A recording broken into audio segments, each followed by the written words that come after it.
আরেকদিকে আছে আধ্যাত্মিক। একটা হচ্ছে গৌণ, একটা হচ্ছে মোক্ষ, আরেকটি হচ্ছে রাগ, আরেকটি হচ্ছে বিধি। এক হচ্ছে প্রাকৃত, আরেকটি হচ্ছে অপ্রাকৃত। প্রাকৃত ভজন দ্বারা প্রাকৃতকে লাভ করা যায়, কিন্তু প্রাকৃত ভজন দ্বারা কখনো কোনো দিনের তরে অপ্রাকৃতকে লাভ করা যায় না। যেমন নববিধা ভক্তি, শ্রবণং কীর্তনং স্মরণ বন্দন পূজনং পরিচর্যা সখ্য আত্মনিবেদন, তাই না? এই নববিধা ভক্তির মধ্যে সর্বপ্রথম আছে শ্রবণ, তাই না বাবা? একটু মন দিয়ে শুনবেন। সর্বপ্রথম আছে শ্রবণ, আর সর্বশেষ আছে আত্মনিবেদন। কিন্তু আপনি যখন আধ্যাত্মিকে যাবেন তখন আপনাকে সর্বপ্রথম আত্মনিবেদন করতে হবে। কার কাছে? না, আমাদের ব্রজগোপীদের কাছে। আপনি সর্বপ্রথম যদি গুরুচরণ আশ্রয় করেন, আপনার গুরুদেব নিয়ে যাবে আপনাকে নিত্যানন্দের কাছে, নিত্যানন্দ নিয়ে যাবে তোমাকে গৌরহরির কাছে, গৌরহরি নিয়ে যাবে তোমাকে কৃষ্ণের কাছে, কৃষ্ণ নিয়ে যাবে তোমাকে ব্রজগোপীদের কাছে, আর ব্রজগোপীরা নিয়ে যাবে তোমাকে প্রেমময়ী শ্রীমতী রাধারানীর কাছে। হরি বল, হরি বল। অর্জুন জিজ্ঞাসা করেছিলেন, হে মাধব, তুমি গীতায় সব কিছু উল্লেখ করলে, মানব জীবনের সমস্ত সমস্যার সমাধান করলে, কিন্তু তুমি গীতায় শ্রীমতী রাধারানীর কথা উল্লেখ করলে না কেন? মাধব বলেছিলেন অর্জুন, কারণ গীতাটা হচ্ছে সবার জন্য। গীতাটা সবার জন্য, সব ধর্ম সব বর্ণের মানুষের জন্য গীতা, কিন্তু রাধা তত্ত্ব সবার জন্য নয়। যারা কেবল সিদ্ধির দেশে পৌঁছিয়েছে তারাই কেবল রাধা তত্ত্বের মর্ম জানে।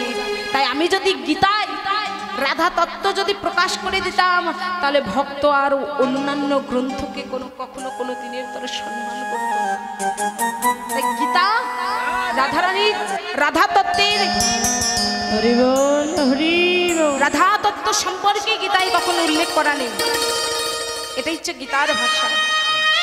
গীতার ভাষা কেননা আমাদের সবচাইতে মূল্যবান গ্রন্থ, আমাদের মানব জীবনের চলার মূল্যবান গ্রন্থ হচ্ছে শ্রীমদ্ ভগবদ গীতা, তাই না?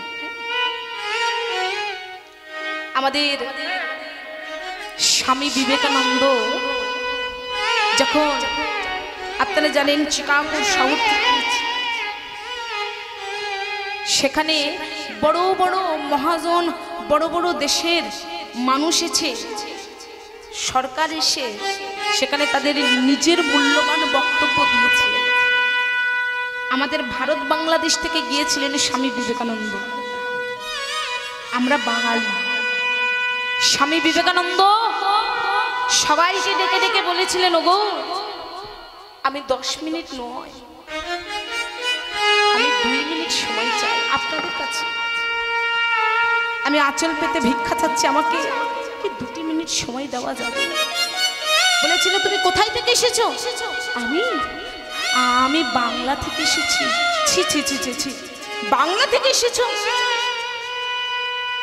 মানে ওরা বাংলাকে ওরা নিজ চোখে দেখতো, ছোট চোখে দেখতো। তুমি কি বলবে? তোমার কথা শোনার মতো মানুষ এখানে একটিও নেই, যাও, তুমি চলে যাও। বারবার জিজ্ঞাসা করেছিলেন, অনন্ত অনন্ত লক্ষ লক্ষ ভক্তের মাঝে আমাকে 2টি কথার সুযোগ দিন কৃপা করে। যখন এই কথা বললেন, ঠিক সেই সময় আমেরিকার সরকার তার ক্রন্দন দর্শন করে, আমেরিকার সরকার তার সময় থেকে 5 মিনিট সময় স্বামী বিবেকানন্দকে দিয়েছিলেন।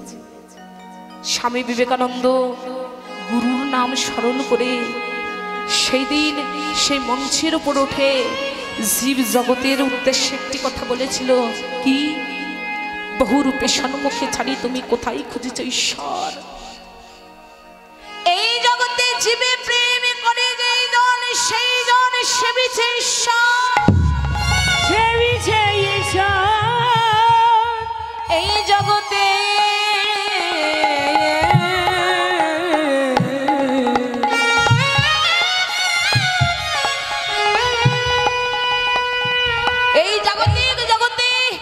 যতই মন্দিরে বলতে নাই ভগবান, আছে কি রে তাতে প্রাণ, সন্মুখে তোর ভক্ত বসা, এরাই হলো তোর জ্যান্ত ভগবান। যে ভক্তরা চলতে পারে, হাঁটতে পারে, চলতে পারে, গীতায় বলেছেন প্রত্যেকটি জীবের মধ্যে আত্মার রূপে আমি ভগবান। তাই তোমরা কোনো জীবকে ঘৃণা করো না, ঘৃণার চোখে দেখো না, সমস্ত জীবকে ঈশ্বর জ্ঞানে দেখো। গীতায় বললেন অর্জুন, একজন ব্যক্তি যতক্ষণ পর্যন্ত পীড়িত, একজন ব্যক্তি যতক্ষণ পর্যন্ত দুঃখিত, ততক্ষণ পর্যন্ত আমরা মূলত কেউ সুখী নই। কেননা বিশ্ব ব্রহ্মাণ্ডের প্রতিটি কণা আমি, বিশ্ব ব্রহ্মাণ্ডের প্রত্যেকটি কণা আমি। আমি সূর্য থেকে অতি পুরাতন, আবার কুসুমের মুকুলের চাইতে অতীব নতুন। ইহা যদি হয় শাস্ত্রের ভাষা, তবে তুমি অন্যকে দুঃখ দিয়ে নিজে সুখী হতে চেও না। কেননা উপরে যদি কিছু ছুড়ে দেওয়া হয়,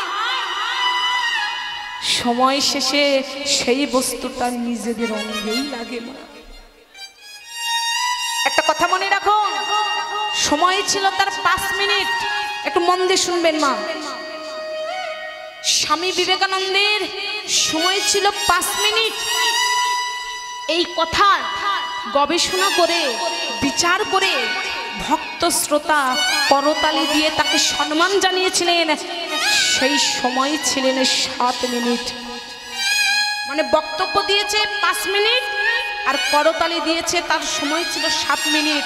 আমেরিকার সরকার সন্তুষ্ট হয়ে তাকে 35 মিনিট আরো বাড়িয়ে দিয়েছিলেন। এখন যদি যতই উচিত কথা বলা হোক না কেন বাবা, এখানে যদি আমি আধ্যাত্মিকের একটা কথার কথা যদি আধ্যাত্মিকের কথা বলি, এখানে যদি বাহ্যিক ভক্ত থাকে তাদেরকে কিন্তু ভালো লাগবে না। আবার আমি যদি বাহ্যিক কথা বলি, এখানে যদি আধ্যাত্মিকের ভক্ত থাকে তাদেরকে কিন্তু ভালো লাগবে না। যখন এত সুন্দর কথা ভক্তের, প্রত্যেকটি ভক্তের হৃদয় মন্দির মাঝে ছড়িয়ে দিলেন, কিছু কিছু বিধর্মী ব্যক্তিরা তার একটা টেবিল আনলেন। সেইখানে একটা টেবিল এনে অনেক গ্রন্থ, মানে যে যার ধর্মের গ্রন্থ, একটা ধর্ম তো নেই, অনেক ধর্ম আছে, শত শত ধর্ম। প্রত্যেকটি ধর্ম গ্রন্থ কি করেছে জানেন? একে একে টেবিলের উপর সাজিয়ে রাখলেন। একটু মন দেবেন, প্রত্যেকটি ধর্মগ্রন্থ একে একে টেবিলের উপর সাজিয়ে রেখে স্বামী বিবেকানন্দকে ডেকে বলছে, এই যে দেখো, দেখো তোমার গীতাটা খুঁজে দেখো তো। যেই না গীতা খুঁজে দেখার কথা বললেন, ওপর থেকে গীতা খুঁজতে খুঁজতে খুঁজতে খুঁজতে দেখলেন সবার নিচে বাবা গীতা, সবার নিচে গীতা। অতএব তোমার ধর্মের চাইতে নিচু ধর্ম আর জগতে হতে পারে না, তোমার ধর্মের চাইতে নিচু ধর্ম আর হতে পারে না। স্বামী বিবেকানন্দ বলেছিলেন, বাবু আপনারা অনেক বড় ব্যক্তি, অনেক মহাজন ব্যক্তি, আপনাদের ওপর কলম ধরার সাধ্য আমার নেই, কিন্তু আপনাদের বিচার আপনারা নিজেই করলেন। আমার ধর্ম যে বড় আপনারা নিজেই প্রমাণ করে দিলেন। কেমন করে? লক্ষ্য করুন, এই জাগতিক জগতের সমস্ত ধর্মগ্রন্থ আছে ওপরে, আমার গীতা আছে নিচে। কেন জানেন? যে গীতা সমস্ত ধর্মের ভার বহন করতে পারে, সমস্ত শাস্ত্রের ভার বহন করতে পারে, তার চাইতে বড় ধর্ম আর এই জাগতিক হতে পারে। হরি বল, হরি বল। তোমার ভাগ্য ভালো, তুমি সনাতন ধর্মে জন্ম নিয়েছো। যে সনাতন ধর্মে জ্ঞান অর্জন করতে লাগলে তুমি আগে 15-20 বছর, 25 বছর, 30 বছর গ্রন্থ পড়ো, তারপর নিজেকে জ্ঞানী বলতে পারবে। কিন্তু কিছু কিছু মানুষ আছে, কিছু কিছু ব্যক্তি আছে, গীতায় কি বললেন অর্জুন? নিজ ধর্ম দোষযুক্ত হলেও পর ধর্ম থেকে অধিক শ্রেষ্ঠ। মানে নিজ ধর্ম যদি দোষযুক্ত হয় তবু পর ধর্ম থেকে শ্রেষ্ঠ। আমার ঘর যদি টিনের ঘর হয়, পাশে একজনের বাড়ি হচ্ছে পাকা বাড়ি, ওই পাকা বাড়ি দেখে আমার লাভ আছে? আমার যেটা আছে আমার সেটা নিয়ে সুখে থাকতে হবে। তুমি যে ধর্মে, তুমি যে ধর্ম জন্ম নিয়েছ, ভেবে দেখো এই ধর্মে আমার স্বয়ং গৌরাঙ্গ মহাপ্রভু এসেছিলেন। ধুলাই গড়াগড়ি দিয়ে কৃষ্ণ নাম প্রচার করেছিলেন। কিন্তু যারা বোঝে না, যারা জানে না, তারা এই যে ধর্ম নিয়ে বিবাদ করে। আপনি বলছেন আমার ধর্ম বড়, পার্শ্ববর্তী ইসলাম ধর্ম তিনারা বলছেন না না আমাদের ধর্ম বড়, বলছেন না। বৌদ্ধ ধর্মরা বলছে না আমাদের ধর্ম বড়, খ্রিস্টান ধর্মরা বলছে না আমাদের, সবাই বলছে আমার ধর্ম বড়। কিন্তু বাস্তবে কার ধর্ম বড়? বাস্তবে কোন ধর্ম বড়? এই বিশ্ব ব্রহ্মাণ্ডের চাইতে, এই বিশ্ব ব্রহ্মাণ্ডের সবচাইতে কোন ধর্ম বড়? এটা আমাদের আগে জানতে হবে। কোন ধর্ম বড়? মানুষ হয়ে নিজের মনুষ্যত্বটাকে টিকিয়ে রেখে যারা ধরে রাখতে পারে তারাই হচ্ছে মূলত ধর্ম। হরি বল, হরি বল, হরি হরি। ব্রাহ্মণ কুলে জন্ম নিয়ে কি হবে তোমার? তুমি ব্রাহ্মণ হয়ে জন্ম নিয়ে তুমি যদি ব্রাহ্মণের কর্তব্য না করতে পারো, স্বীকার করি তোমার ধর্ম, তোমার ব্রাহ্মণ কুলে জন্ম। আর মুচি হয়েও একটা কথা আছে না, মুচি হয়ে সূচি হয় যদি কৃষ্ণ ভজে, সূচি হয়ে মুচি হয় যদি কৃষ্ণ ত্যাজে। মানুষ হয়ে মনুষ্যত্বটাকে টিকিয়ে রাখা, মানুষ মানুষের সঙ্গে ব্যবহার করা, এটাই হচ্ছে মূলত ধর্ম বাবা, এটাই মূলত ধর্ম। এই ধর্ম যারা টিকিয়ে রাখতে পারে তারাই হচ্ছে মূলত ধর্ম। তাই মহাজনে কি বললেন? খ্রিস্ট হিন্দু মুসলমান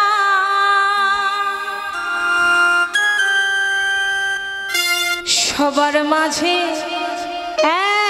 একই প্রাণ। খ্রিস্ট হিন্দু মুসলমান সবার মাঝে কি একই প্রাণ। মানুষ হয়ে মনুষ্যত্ব ভুলে যেও না,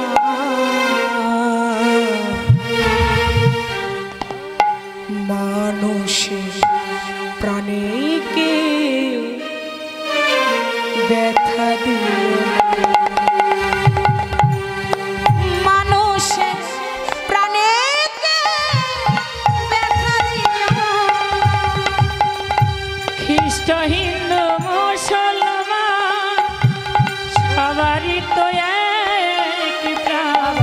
খ্রিস্ট হিন্দু মুসলমান সবারই তো এক প্রাণ। মানুষ হয়ে মানুষের ব্যথা দিও না। মানুষের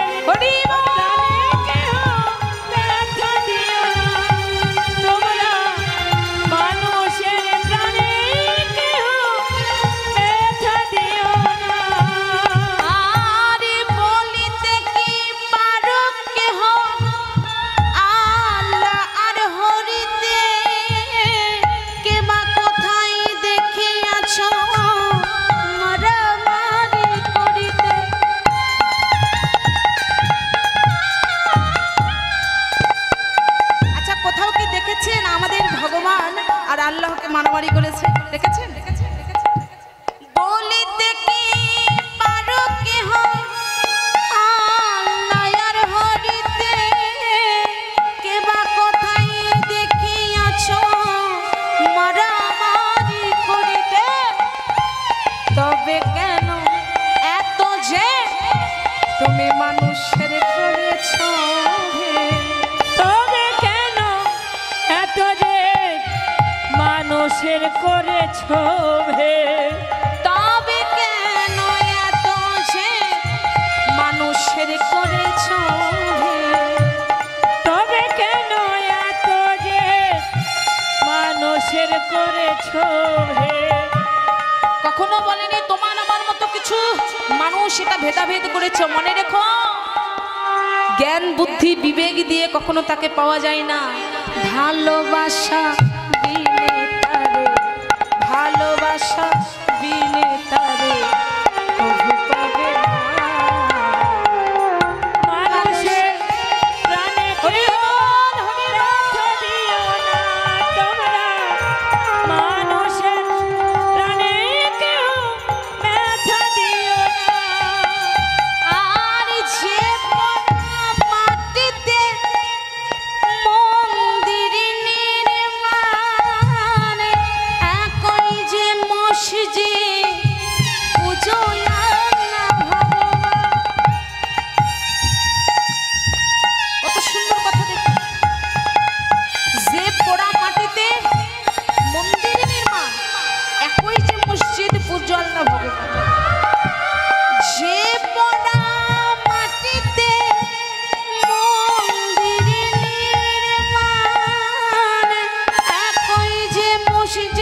করো না কেন? যে পড়া মাটিতে মন্দির নির্মাণ, একই যে মসজিদ পূজয় ভগবান। ধর্ম হিংসা বেশি, দেশ দিলে মিশি। ধর্ম হিংসা দেশে এই মিলেমিশে। তুমি ধর্ম হিংসা বেশিয়ে, দেশ দিলে মিশিয়ে। এই পাপের ক্ষমা তুমি, এই পাপের ক্ষমা তুমি প্রভু পাবে। মানুষের হরিব ব্যথা দিও না তোমরা, মানুষের প্রাণে কেহ ব্যথা দিও না। খ্রিস্ট হিন্দু মুসলমান সবার মাঝে একই প্রাণ। খ্রিস্ট হিন্দু মুসলমান সবার মাঝে একই প্রাণ। মানুষ হয়ে মনুষ্যত্ব ভুলে যেও না। মানুষের প্রাণীকে ব্যথা দিও না। মানুষের প্রাণে কেহ ব্যথা দিও না তোমরা, মানুষের প্রাণে কেহ ব্যথা দিও না তোমরা, মানুষের প্রাণে কেহ ব্যথা দিও না। তাহলে মানুষ হয়ে মানুষের প্রাণে ব্যথা দেব না, কষ্ট দেব না, দুঃখ দেব না। এটাই হচ্ছে মনুষ্যত্বের গুণ বাবা। তা আজকে গৌরাঙ্গ মহাপ্রভু কি করছেন? সুরধনী নদী গঙ্গার কোলে, সুরধনীর তীরে আজ গৌরকিশোর, গৌরহরি আজকে কিশোর সেজেছেন। শুধু গৌরহরি নয় বা, যারা প্রকৃত গৌর ভক্ত হয় তারা সবসময় কিশোরী থাকে। সুরধনীর তীরে আজ গৌর কিশোর, সহচর গণ মেলে আনন্দে আনন্দে বিভোর। হরি বল। তাই গৌরাঙ্গ মহাপ্রভু আজকে সহচর ভক্তবৃন্দদেরকে সঙ্গে করে নিয়ে আজকে একটা মধুর নামের খেলা খেলছেন। কি নামের খেলা?